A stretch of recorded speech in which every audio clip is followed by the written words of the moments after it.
Benvenuti innanzitutto alla prima edizione di Fiera del Riso e non solo, che si tiene qui alle Grazie, il nostro primo evento. Veniamo da varie esperienze degli anni passati come Fiera del Riso, abbiamo deciso di riprovare a organizzare questo evento grazie al Comune di Curtatone che ci ha chiamato e ci ha chiesto appunto di organizzare questo evento qui a Grazie, uno dei borghi più belli d'Italia, se non il borgo più bello d'Italia. E quindi noi come società ci abbiamo creduto e abbiamo organizzato in pochissimo tempo questa bellissima manifestazione.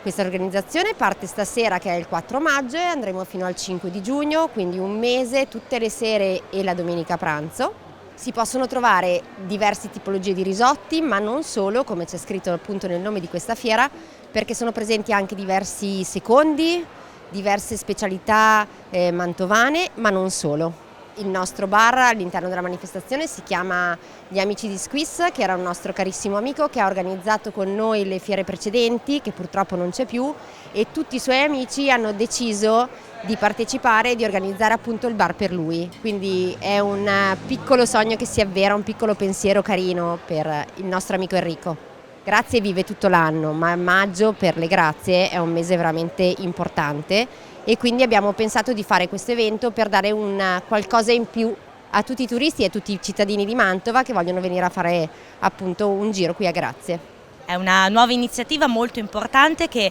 andrà a valorizzare il borgo di Grazie, che non è importante ovviamente solo per i curtatonesi, ma per tutta la mantovanità,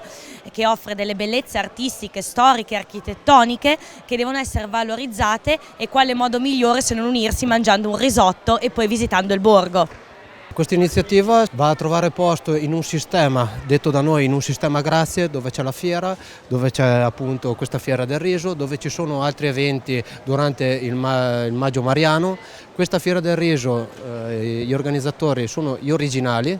quindi diffidate dalle imitazioni, e sono lietissimi di invitare tutti voi ad mangiare un buon piatto di risotto in una cornice che penso sia una delle più belle del panorama mantovano, ricordando inoltre che Grazie comunque è nel circuito dei borghi più belli d'Italia.